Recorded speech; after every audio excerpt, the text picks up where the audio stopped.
이 서성의 주간을 맞이하면 우리가 많은 생각을 합니다. 요즘에 참 서성이 있을까? 그렇게 말합니다. 그러나 참 제자는 있습니까? 참 제자도 없잖아요. 참 스승이 없다는 것은 참 제자도 없다는 겁니다. 왜? 제자는 스승을 닮기 때문입니다.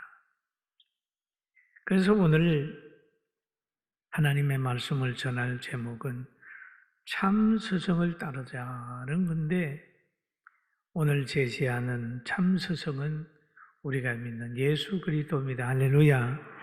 예수 그리스도예요. 예수님이 참 스승입니다. 갈릴리에서 바다에서 고기 잡는 제자들을 불러서 이제 자기를 따르게 만들었습니다. 따르라. 그들은 예수님의 말씀을 듣고 따랐어요. 그런데 그 당시에 예수님을 본 많은 사람들이 있었는데 예수님을 참 스승으로 몰랐습니다. 교권주의자들이나 바리새인들이나 대제사장들이나 장로들이나 이런 사람들은 참을 스승을 구별하는, 따를 수 있는 것이나 분별하는 지혜가 없었어요. 그래서 그들은 시기에 붙들려서 예수님이 좋은 일을 행하면, 귀신을 쫓아내고 큰 일을 행하면 저거 바알세불, 귀신의 왕의 힘을 힘입어서 귀신 쫓아내는 거야 라고 해서 아주 평가절하해버렸습니다. 나사렛 이단의 개수야 라고 얘기를 했죠. 여러분, 우리가 참 스승이 없기도 하지만은 있다 할지라도 참 스승을 알아볼 수 없는 시대에 살고 있다, 이렇게 보는 거예요. 예수님 때에도 예수님은 빛이시고 진리고 길이고 생명인데 그걸 보면서도 눈이 어두워져서 모르는 거예요. 그러나 오늘 하나님 은혜 입은 우리 성도들은 하나님의 말씀, 성경을 하나님의 말씀으로 믿고 참 스승 되신 예수님을 잘 따르는 분별력과 지혜가 있기를 주의 이름으로 축원합니다. 그럼 예수님의 교훈은 참 스승의 교훈이요 지혜요 사랑이었다, 이렇게 보는 거예요. 오늘 여기도 보면 베드로를 보고 그러죠. 베드로야, 너 오늘 딱 울기 전에 3번 나를 부인할 거야 라고 합니다. 그러니까 베드로가 그 말을 들은 다음에 마태복음 26장 35절에 보면 그러잖아요. 베드로가 이르되 내가 주와 함께 죽을지언정 주를 부인하지 않겠나이다 하고 모든 제자도 그와 같이 말하니라 그랬습니다.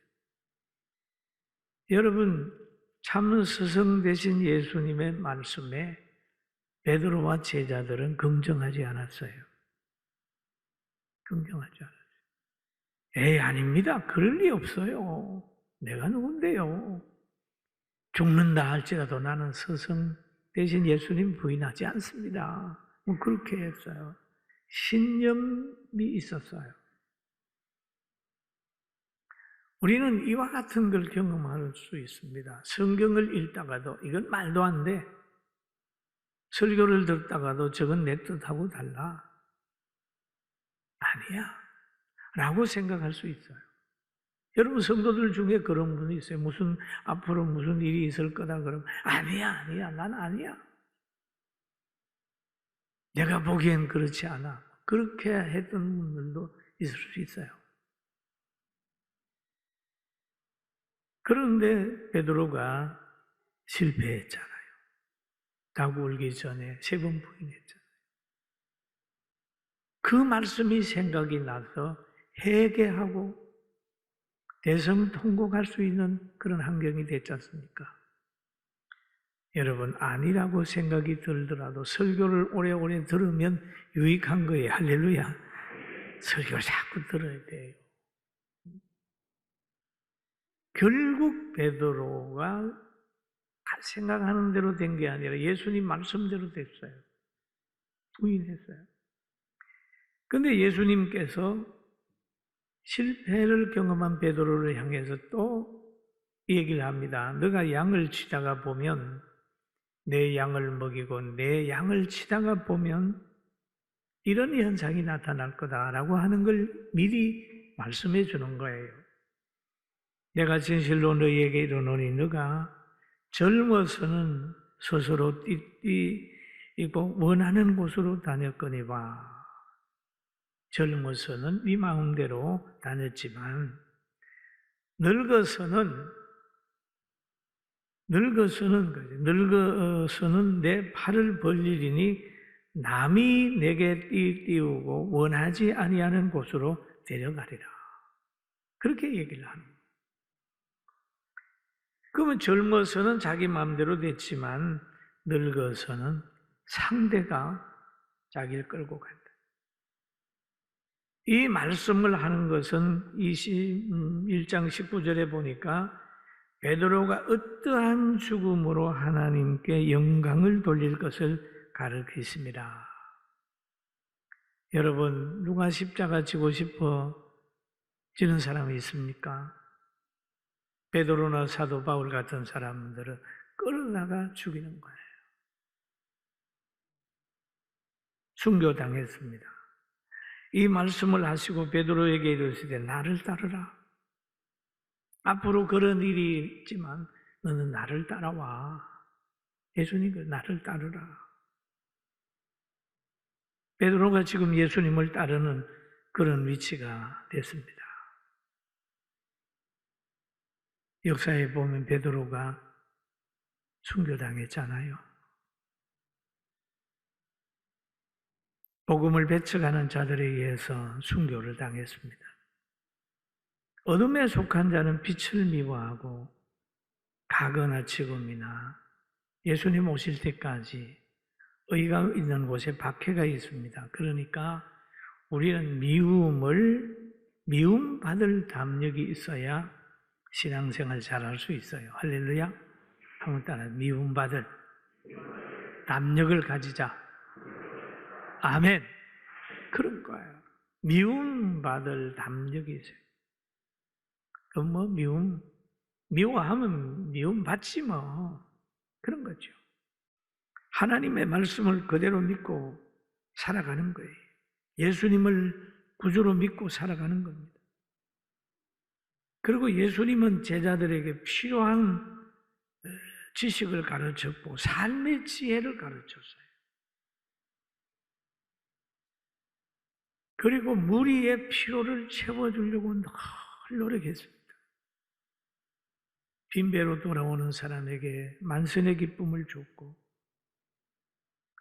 저 강야에 말씀 들으러 나온 이들에게 오병이익을 행하여서 그들의 허기짐을 면해주고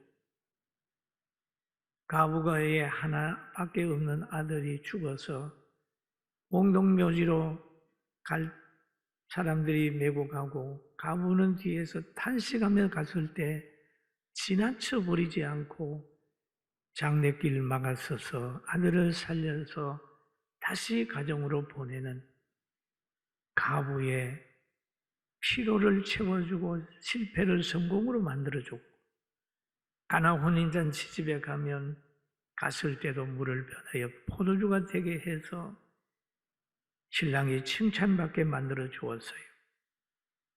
사랑하는 성도 여러분, 우리는 그리스도의 참 제자가 되어서 우리 대한민국이 자유와 평화가 넘치고 신앙의 자유뿐 아니라 대대로 행복한 나라가 만들고 또 좋은 제자들이 많이 나오도록 기도하는 우리 모두가 됩시다. 아멘. 그리고 예수님은 제자와 군중의 필요를 채워줬어요.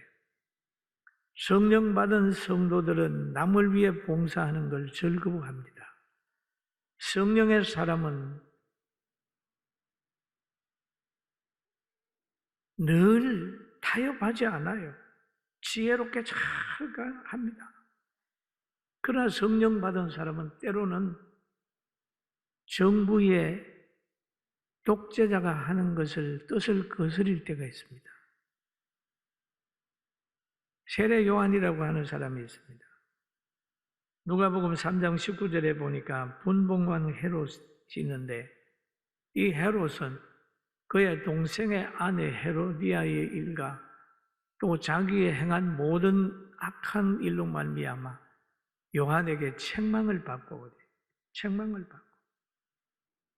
잘못한다고 너 왜 동생의 아내를 네 아내로 삼냐?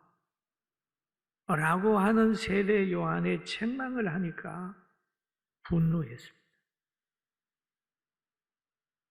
여러분, 권력자 중에도 자기를 책망할 때 회개하는 사람이 있고 책망하는 사람을 잡아 가두는 사람이 있고 잡아 죽이는 사람이 있습니다. 회개한 사람은 다윗이었습니다. 잡아 가두고 죽이는 거 하는 사람은 사울은 책망하는 사람을 죽이는 거죠. 이 시대에도 마찬가지입니다.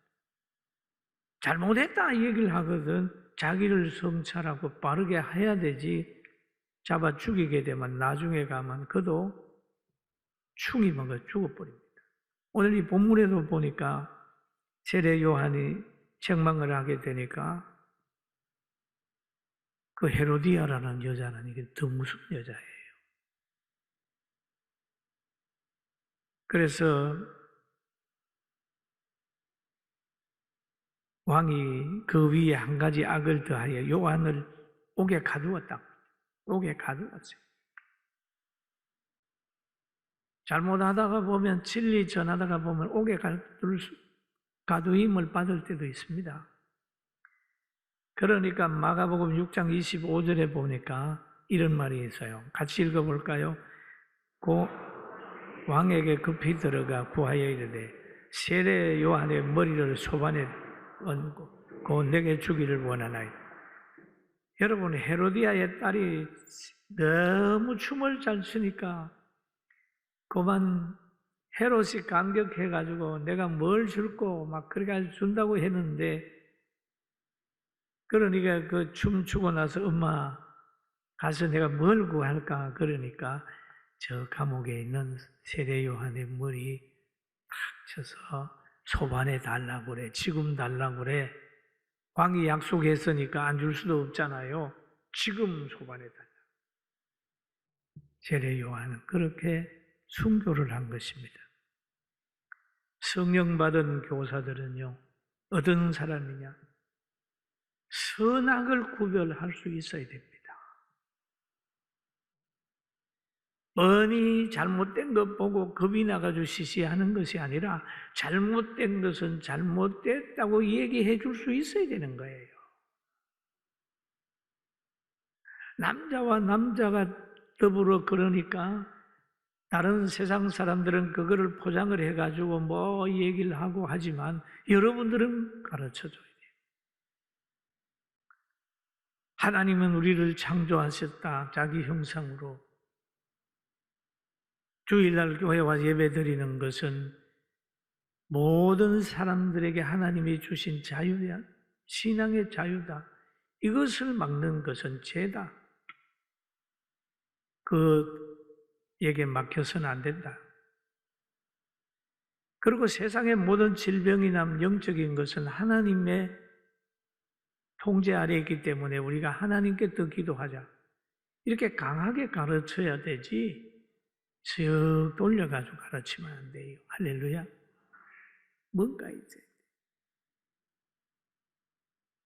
우리는 뭔가 타협하지 말고 성령 받은 교사가 되어가지고 아닌 것은 아니라고 가르칠 수 있어요. 배너라고 하는 영화를 제가 보다가 그런 말을 해요. 그 사람이 유다가 하는 얘기가 생각이 났어요. 나에게는 미운 사람이 없다. 미운 사람이 없다. 여러분, 그리스도의 사랑을 가지고 있으면 미운 사람이 없잖아요. 미워할, 대적해 온다 할지라도 그들이 몰라서 그런 거고 그들이 악령에 사로잡혀서 그런 것이지 미운 사람은 없다. 그러나 미운 사상은 있다. 그러나 성경이 말하잖아요. 너는 죄를 미워하지 죄인을 미워하지 말라고. 여러분, 우리는 모든 사람에게 복음 전한다는 가치관을 가지고 사랑의 사람 참 스승 예수님을 잘 따르는 제자가 됩시다. 할렐루야.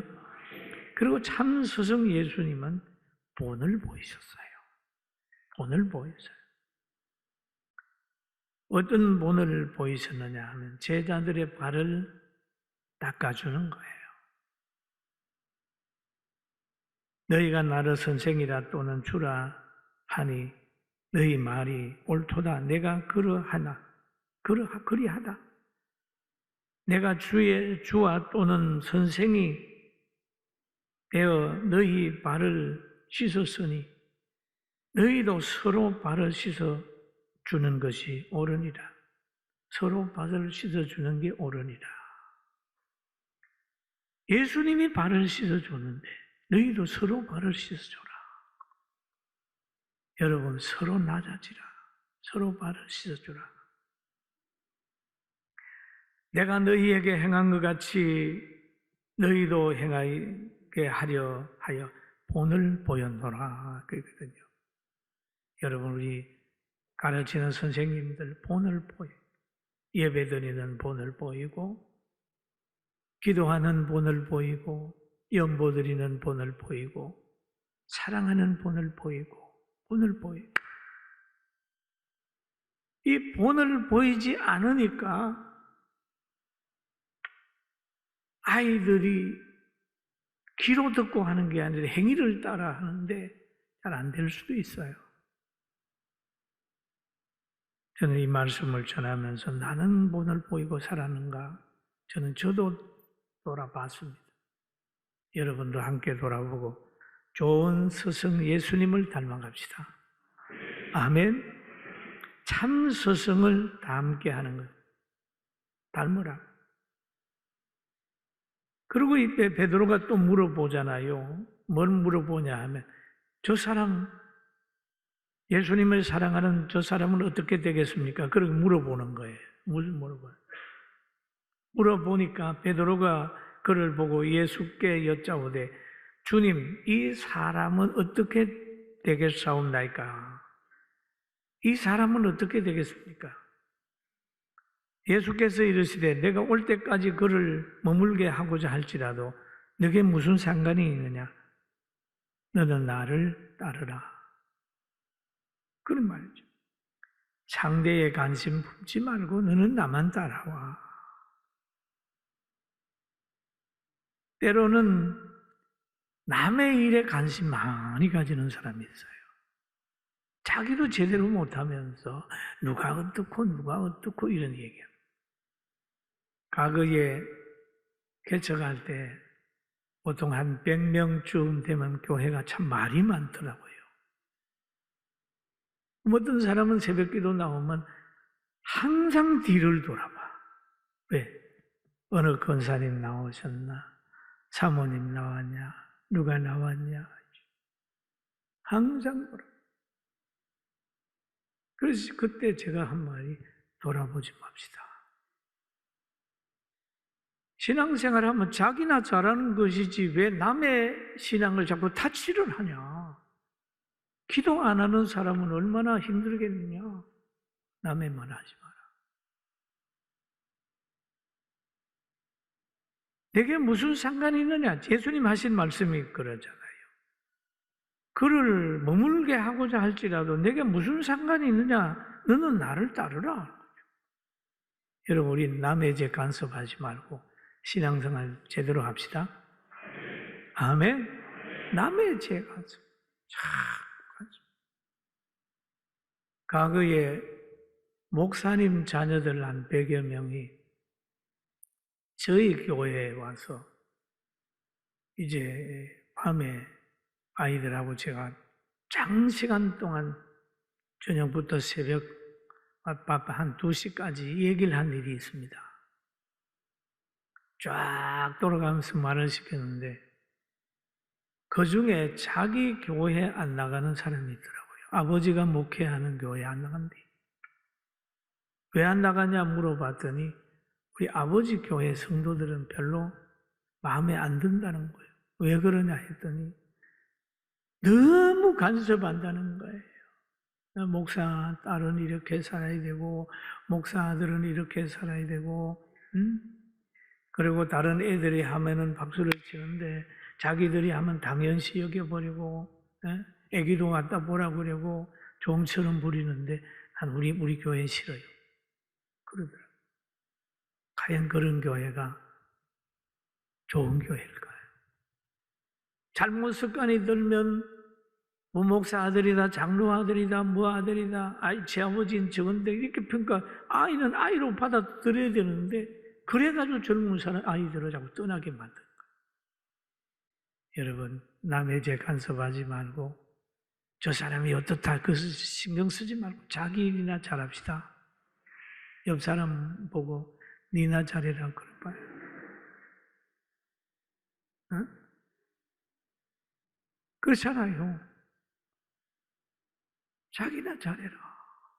집에서도 그러잖아요. 제대로 못하면서 가장 남편의 신앙, 아내의 신앙, 자기만 잘하면 될 텐데 우리 대한민국도 마찬가지예요. 정말 교회만 잘하면 나라 살아요. 할렐루야. 교회만 잘하면 돼요. 그 나라도 마찬가지예요. 교회 보고 이래라 저래라 하지 말고 자기들만 잘하면 돼요. 잘하면 돼요. 다 자유 주고 기도 부탁하고 뭐 열심히 해버리면 우리 대한민국의 세계 속에 1등 됩니다. 할렐루야. 대단한 거죠. 그리고 여기에 예수님의 제자들을 보면은요, 성령을 받은 사람들은 어디 가서 봉사하는 거예요. 자기 일을 하게 돼 있습니다. 그런데 여기에 제자들이 또 그 말을 듣고 나서 말을 옮겼는데 21장 23절 한번 같이 읽어봅니다. 이 말을 시작. 이 말을 형제들에게 나가서 제자는 죽지 아니하겠다 하였으나 예수께서 형제들에게 하신 것이 아니라 내가 올 때까지 그를 머물게 하고자 할지라도 내게 무슨 상관이 있느냐 하신 것이라. 예수님이 하신 말씀을 또 이상하게 또 얘기한단 말이에요. 그래, 남의 관심에 있는 사람들은 때로는 말을 옮기는데 엉뚱하게 옮겨요. 엉뚱하게. 사랑하는 여러분, 오늘 우리는 장로로, 권사로, 집사로, 교사로 부름을 받았는데 에베소서 4장 11절에 보면 이런 말씀이 있습니다. 그가 어떤 사람은 사도로, 어떤 사람은 선지자로, 어떤 사람은 복음을 전하는 자로, 어떤 사람은 목사와 교사로 삼았다. 이렇게 얘기를 하고 있습니다. 여러분, 오늘 우리는 하나님의 교회를 세우기 위해서 지금까지 부름받았고 세움을 입었습니다. 우리가 어떤 좋은 환경에서 희희낙낙하면서 붙들려 있을 때 내가 돌봐야 될 사람, 잃어버린 한 마리 양이, 한 마리의 양 힘들어하는 사람이 오히려 어려움을 당하고 있는지 살펴봐야 됩니다. 저는 43년 목회하면서 늘 이런 생각을 했어요. 잘 차려놓은 곳에, 멋있는 곳에 그 무리 속에 끼어서 있는 것보다는 소외된 사람들을 찾아 지금까지 왔잖아요. 지금부터 여러분 40년 전에는 노인들이 소외계층이었습니다. 노인증 하나 없었어요. 그러나 지금은 노인들이 실세가 됐어요. 지금은 어린 아이들이 지금 어려움을 당하고 있는 겁니다. 우리는 지금 교회 학교를 열어야 되고 아이들에게 힘을 줘야 되고 비전을 줘야 되고 대한민국 교회를 바로 세우기 위해서 우리는 헌신의 노력을 한다면 엘리야 한 사람이 갈멜산에 기도했을 때 나라가 바로 세운 것처럼 우리만이라도 하나님의 미랄이 된다면 대한민국은 희망이 있습니다. 아멘. 그리고 하나님께서 여러분의 가정을 쓸 겁니다. 오늘 이 믿음 가지고 참 수정되는 예수님을 잘 따라가게 되기를 주님의 이름으로 축원합니다.